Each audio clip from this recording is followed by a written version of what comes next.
আসসালামু আলাইকুম। ক্যালকুলেটরের ম্যাজিক ক্লাসের আরেকটি গুরুত্বপূর্ণ ক্লাসে সবাইকে স্বাগত। আজকে আমরা দ্বিতীয় অধ্যায়ের ফাংশন অংশটা কিভাবে ক্যালকুলেটরে সমাধান করতে হয় এটা দেখব।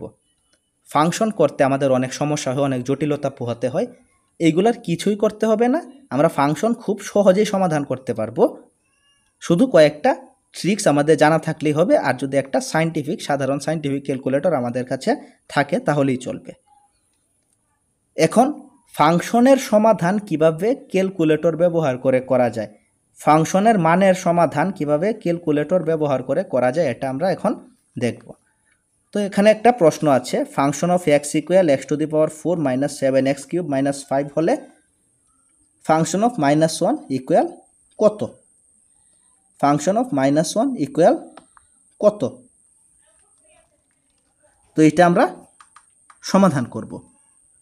তো এই অংশটা সমাধান করার জন্য যে প্রসেসগুলো এইগুলো কিন্তু আমি এখানে লিখে দিয়েছি। তো আমি কিভাবে কাজটা করব? তো ফাংশনের অঙ্ক সমাধান করার জন্য আমার শুরুতে একটা কাজ করে নিতে হবে, একটা সিম্পল কাজ করে নিতে হবে। দেখো এখানে কিন্তু লেখা আছে ফাংশন অফ -1, ফাংশন অফ -1। তো আমি এখন কি করব?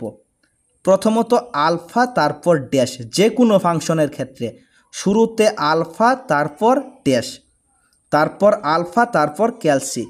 যে কোনো ফাংশন নির্ণয় করতে গেলে শুরুতে জাস্ট একটা কাজ আমি করব, লিখব আলফা ড্যাশ আলফা ক্যালসি। তারপর আমি লিখব এইখানে যে মানটা থাকবে, এইখানে যে মানটা থাকবে শুধু ওইটা লিখব।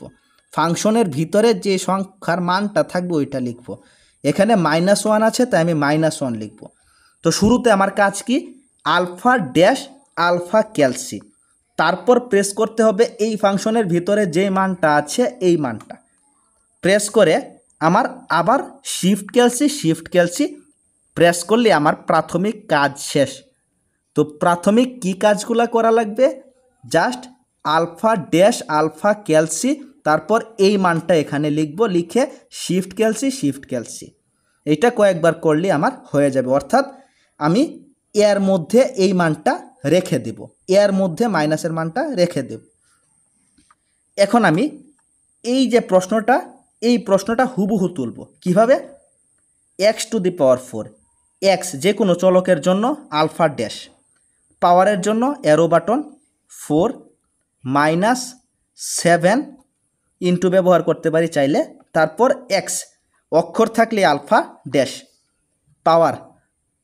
পাওয়ারের জন্য অ্যারো বাটন, তারপর 3, তারপর -5 লিখে ইকুয়াল দেওয়ার সাথে সাথে আমার আর কোনো কাজ নাই। এখন কাজ শুধু উত্তরটা দেখা। তারা কি উত্তর দিল, আমার কাজ শুধু এখন এটা দেখা, আমার কিন্তু উত্তর বের হয়ে যাবে। এত সহজ একটা ট্রিক্স। জাস্ট ক্যালকুলেটরে এই ফাংশনটা করার পর আমার প্রশ্নটা লিখে ইকুয়াল দিলে আর কোনো কাজই করতে হবে না, আমার উত্তর সরাসরি শো করবে। তো মানটা আমরা -1 দিয়ে সেভ করে শিফট ক্যালসি 2 বার প্রেস করে শুধু এই মানটা লিখে ইকুয়াল দিলে আমার উত্তর বের হয়ে যাবে। তো এখানে ফর্মুলা লিখে দিয়েছি, এইটা তোমরা করবে। আর এখানে আমি 2 আর 3 এই দুইটা অঙ্ক সমাধান করব। প্রথমটা যশোর এবং দ্বিতীয়টা ময়মনসিংহ বোর্ডের অঙ্ক, অর্থাৎ এইগুলা বোর্ডের মধ্যে থাকবেই। আর ক্যালকুলেটর ব্যবহার করে যদি আমরা করতে পারি তাহলে আমাদের কাজ অর্ধেক সহজ হয়ে গেল। আর যারা ক্যালকুলেটরের প্রাথমিক জ্ঞানগুলা রাখো তারা কিন্তু এই অঙ্কগুলো খুব সহজেই সমাধান করতে পারবে। আর ক্যালকুলেটরের প্রাথমিক বিষয়গুলো নিয়ে কারো কোনো সমস্যা থাকলে আমি একটা লাইভ ক্যালকুলেটর এনে শুধুমাত্র বাটনগুলোর সাথে সবাইকে পরিচিত করিয়ে দেব। তো এখন আমি 2 আর 3 এই প্রশ্নগুলো একটু দেখে নাও। আমি এখন 2 আর 3 প্রশ্নের যে সমাধানটা আছে ওই সমাধানটা এখন তোমাদের দেখাবো। তো আমি সরাসরি মনিটরে চলে যাচ্ছি। তো আমি একটু প্রশ্নটা পড়ছি। প্রশ্নটা ছিল এরকম, function of x equal x⁴ plus 5x plus 3 হলে ফাংশন অফ -1/2 ইকুয়াল হোয়াট? তো এটা সমাধান করতে হলে আমার প্রথমত প্রেস করতে হবে আলফা ড্যাশ প্রেস করার পরে আমাকে প্রেস করতে হবে আলফা ক্যালসি। তারপর যেই ফাংশনের মান বের করার কথা বলা হয়েছে, -1/2। তো আমি লিখলাম -1 বাইয়ের জন্য AB বাই সি, তারপর 2, তারপর আমার ইকুয়ালে প্রেস করে দিতে হবে। এখন আমার কাজ হচ্ছে ইকুয়ালে প্রেস করা। এখন প্রাথমিক কাজ শেষ। এখন আমি যে মানটা বের করার কথা বলা হয়েছে ওইটা তুলব। তো ফাংশনের মানটা ছিল x⁴।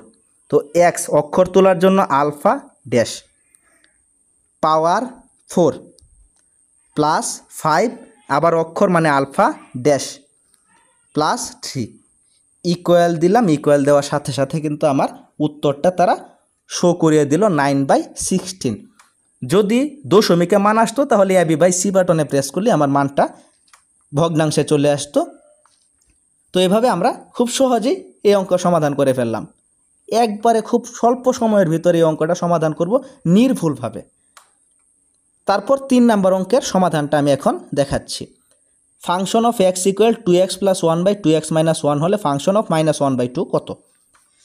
তা আমি প্রথমেই আলফা ক্যালসি প্রেস করলাম। তারপর মান বের করার কথা বলা হয়েছে -1/2।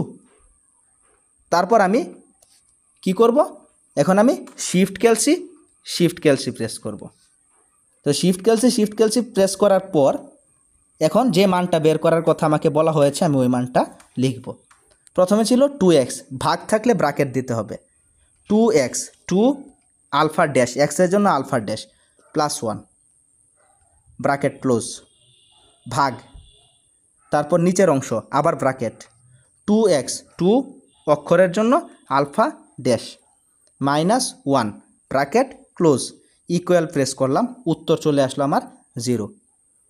এখানে আমি তোমাদের দেখাচ্ছি বলে আমার একটু সময় লাগছে, কিন্তু এমনিতে যদি আমি করতে চাইতাম তাহলে আমার সর্বোচ্চ 30 সেকেন্ডের মতো সময় লাগতো। কিন্তু ওইটা যদি তোমরা ওইভাবে করতে চাও ম্যানুয়ালি তাহলে ভুল হওয়ারও সম্ভাবনা থেকে যায়, আবার আমাদের অনেক সময় সাপেক্ষ হয়ে যায়। কিন্তু এভাবে আমরা চাইলে খুব সহজেই এই অঙ্কগুলো সমাধান করতে পারি। যে কোনো ফাংশনের সমাধান মুহূর্তের মধ্যেই করে ফেলতে পারি জাস্ট একটা ক্যালকুলেটর ব্যবহার করে। এখন নিশ্চয়ই এই অঙ্কগুলো দেখে মনে করছো যে এগুলো কোনো অঙ্ক হলো। আমাদের সময়ই লাগবে না, খুব অল্প সময়ের ভিতরে এই অঙ্কের সমাধান আমরা করে ফেলব। কোনো সময়ই আমাদের এখানে বাড়তি ব্যয় হবে না। আমরা খুব স্বল্প সময়ের ভিতরে এই অঙ্কগুলো করতে পারবো সাধারণ একটা ক্যালকুলেটর ব্যবহার করে, একটা সাধারণ সায়েন্টিফিক ক্যালকুলেটর ব্যবহার করে। তো এখানে একটা ব্যতিক্রম নিয়ম আছে, আমরা শেষের দিকে 2টা ব্যতিক্রম নিয়ম রেখেছি। তো নিয়ম প্রশ্নটা হচ্ছে এরকম, function of x equal x³ minus x minus 24 হলে এক্সের কোন মানের জন্য ফাংশন অফ x ইকুয়াল 0 হবে। এইখানে কিন্তু কোনো মান বের করার কথা বলা হয় নাই, উল্টা কোন মানের জন্য 0 হবে এটা তারা বের করার কথা বলেছে। তো এরকম ধরনের অঙ্ক থাকলে যে কোন মানের জন্য 0 হবে এইটা, এরকম থাকলে আমরা ক্যালকুলেটরে আমরা মানটা এইভাবে তুলে 2বার শিফট ক্যালসিতে প্রেস করব। যদি এরকম প্রশ্ন থাকে তাহলে আমরা ক্যালকুলেটরে এই মানটা সম্পূর্ণ তুলব এবং আলফা ক্যালসি প্রেস করে আমরা তুলব 0। এইটা সমান 0 তুলে আমরা শিফট ক্যালসিতে 2বার প্রেস করলে আমার উত্তরটা তারা দিয়ে দেবে। তো আমি এই অঙ্কটার ফর্মুলা লিখে দিয়েছি, আমি পরের অঙ্কটার সমাধান করে দিচ্ছি। পরের অঙ্ক সেম, ফাংশন অফ ওয়াই সমান এত হলে ফাংশন অফ ওয়াই সমান 0 হবে ওয়াই এর কোন মানের জন্য। ওয়াই এর কোন মানের জন্য এটা 0 হবে। তো এটা বের করতে গেলে আমি ক্যালকুলেটরে এইটা তুলব, তারপর ইকুয়াল তোলার জন্য আলফা ক্যালসিতে আমি দিয়ে তারপর 0 তুলব, তারপর 2বার শিফট ক্যালসি। মনে রাখতে হবে যদি বলে যে কোন মানের জন্য 0 হবে তাহলে আমরা ক্যালকুলেটরে এই মানটা তুলে তারপর ইকুয়াল তুলব অর্থাৎ আলফা ক্যালসি, তারপর 0 তুলব, তারপর 2বার শিফট ক্যালসিতে প্রেস করলে উত্তর হয়ে যাবে। তো 9 নাম্বার সমাধান দেখিয়ে আজকে আমরা এই ক্লাসটা আপাতত শেষ করছি। তো আমি বলেছিলাম প্রথমেই তুলতে হবে y² minus 13y plus 40 y² অর্থাৎ আলফা ড্যাশ স্কোয়ার অ্যারো বাটনে প্রেস করে 2 মাইনাস 13y অর্থাৎ আলফা ড্যাশ, তারপর প্লাস 40, তারপর আলফা ক্যালসি প্রেস করে 0। এইভাবে তুলে এখন জাস্ট আমি 2 বার আলফা ক্যালসি প্রেস করে দেব, আমার ফলাফল কিন্তু 5 দেখিয়ে দিল। তো চাইলে আমরা এভাবে খুব সহজেই এই অঙ্কগুলার সমাধান করতে পারি। তো এরপরেও যদি বুঝতে কারো কোনো সমস্যা থাকে অবশ্যই জানাতে পারো। আমি পরবর্তী একটা ক্লাসে যে কোনো একটা বোর্ডের প্রথম থেকে শেষ পর্যন্ত কয়টা অঙ্ক ক্যালকুলেটর ব্যবহার করে করা যায় এইটা দেখাবো ইনশাআল্লাহ। সেই পর্যন্ত সবাই ভালো থাকবেন। ধন্যবাদ সবাইকে।